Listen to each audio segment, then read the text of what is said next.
Tenemos en línea a Guillermo Moreno, economista de profesión, supo ser uno de los funcionarios más importantes del gobierno de Néstor y Cristina Kirchner, fue secretario de Comunicaciones entre el año 2003 y el año 2006, de Comercio Interior desde el año 2006 hasta el 2013 y además agregado económico en la Embajada Argentina en Roma, en Italia. Así que bueno, muy adecuado para conversar con él las declaraciones sobre el Papa Francisco, que tuvieron ayer un enorme revuelo en la opinión pública. La producción eligió entonces recibirlo a Guillermo Moreno para hablar de las declaraciones del Papa Francisco con una canción de Pedro y Pablo que se llama Padre Francisco. Lo que piensan sobre Cristo.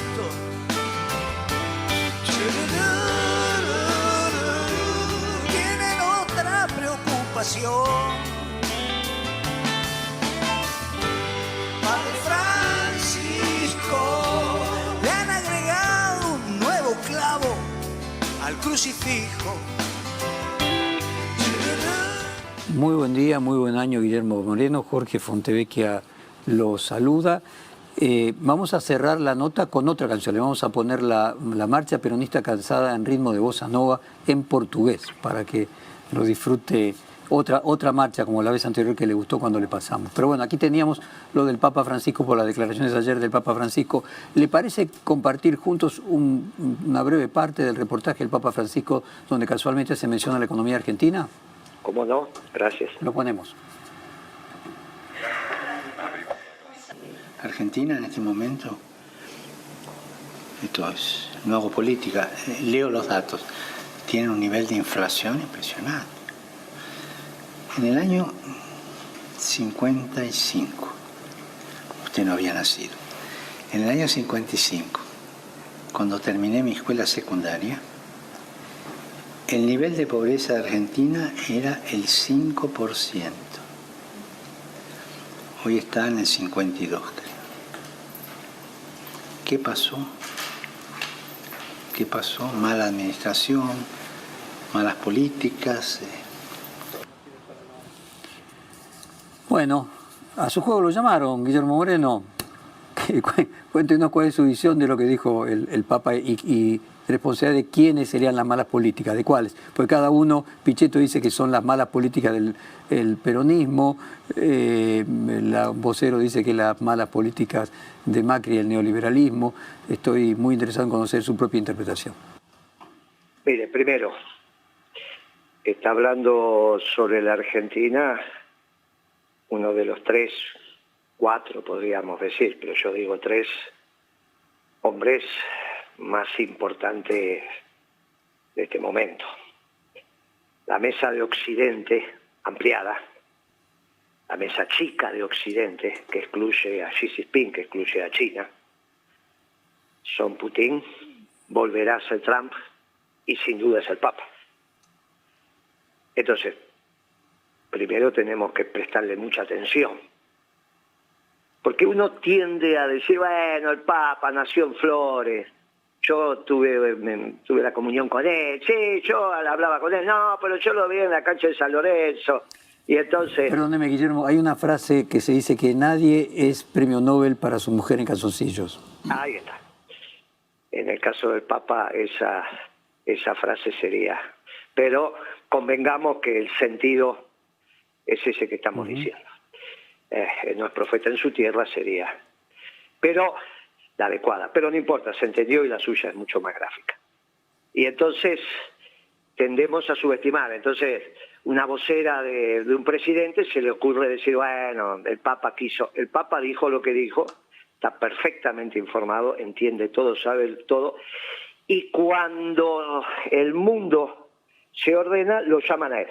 Por eso digo, en la mesa chica de Occidente, obviamente hay una silla disputada, que es la de Estados Unidos, no disputada en el sentido que no esté, sino quién se sienta.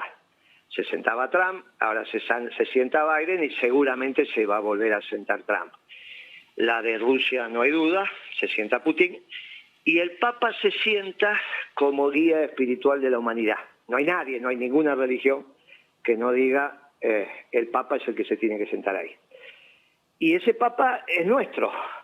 Y por lo tanto, cuando habla de la Argentina, habla con un conocimiento sustantivo, un conocimiento supino. Lo que está diciendo el Papa es exactamente así. Es exactamente así.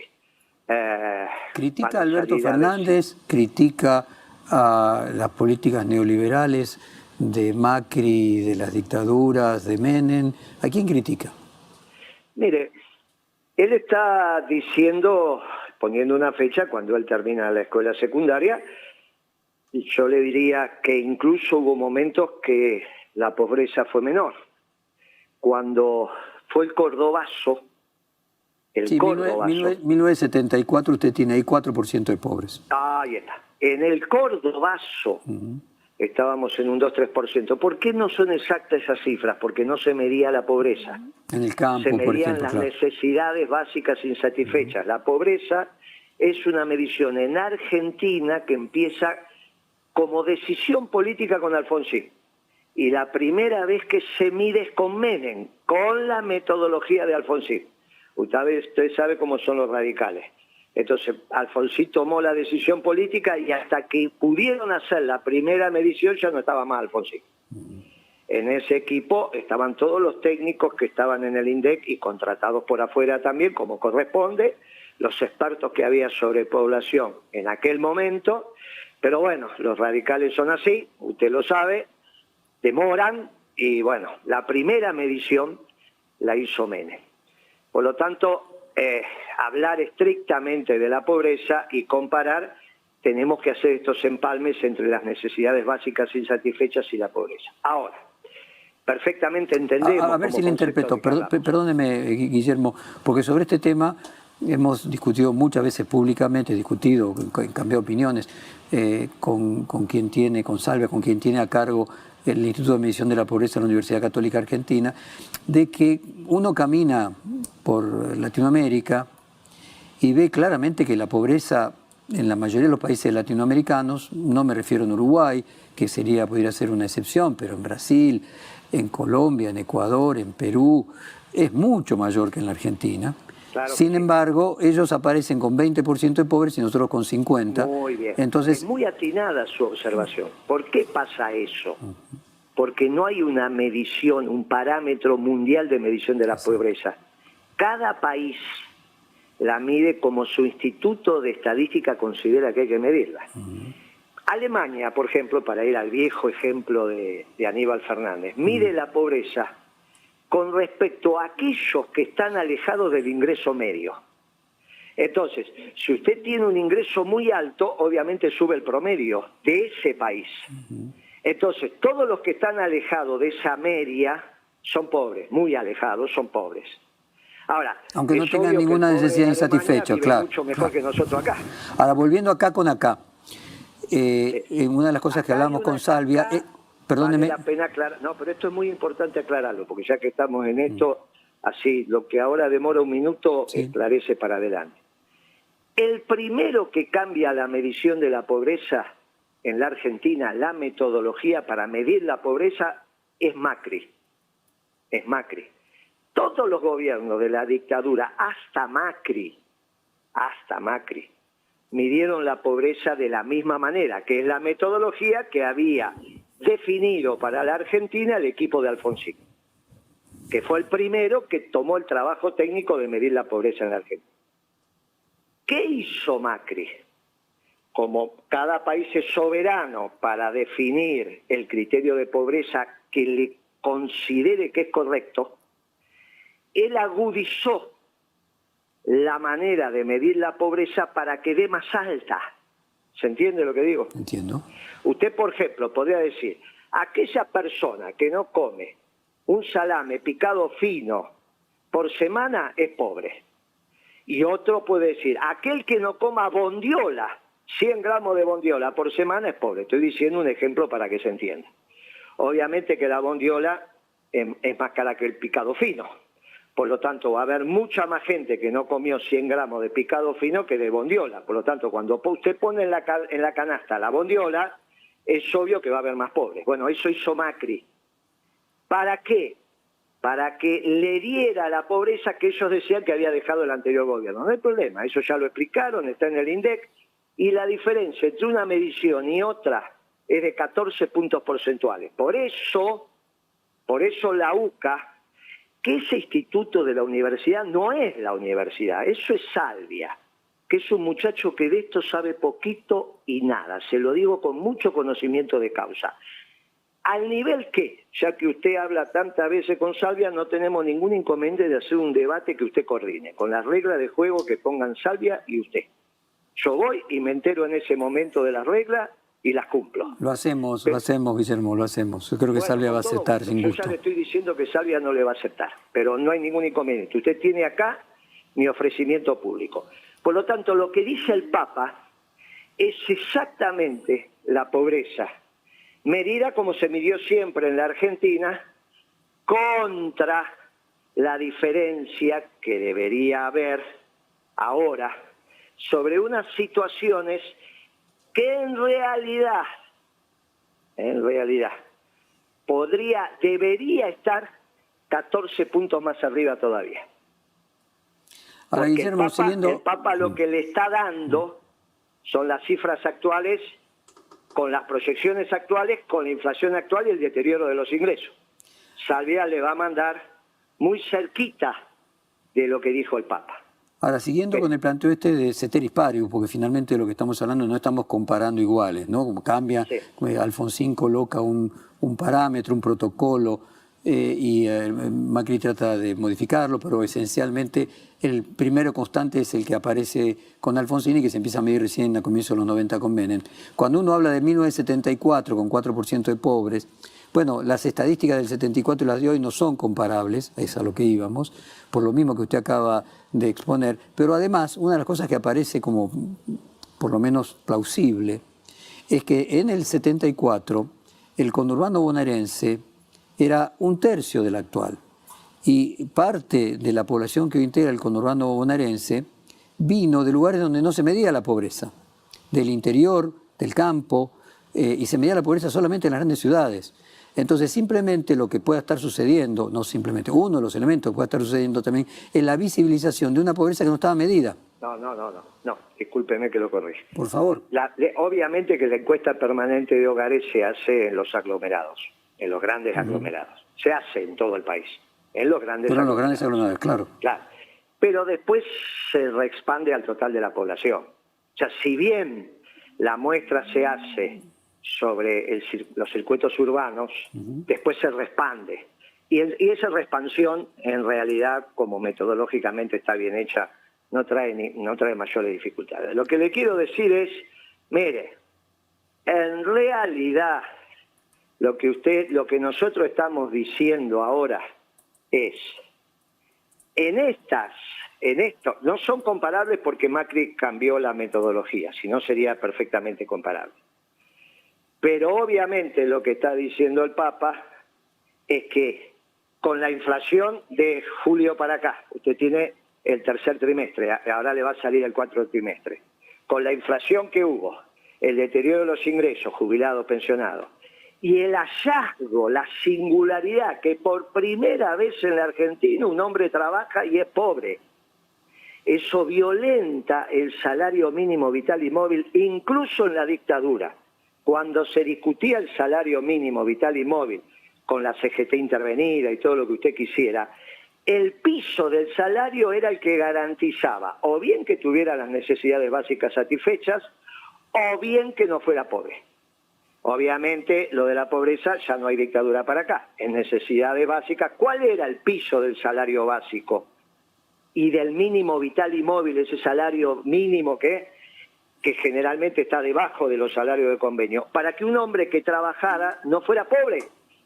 Ahora se da la singularidad de que un hombre, una mujer, trabaja y es pobre.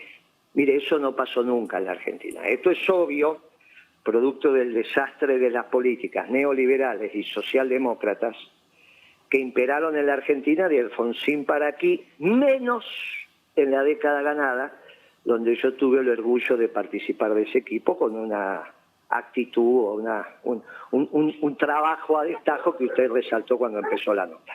Entonces le digo, mire, en la Argentina, la escuela austríaca, que puede ser tanto con orientación neoliberal o con orientación socialdemócrata, como Juan Fonsín de la Rúa, y este gobierno aumentan la pobreza.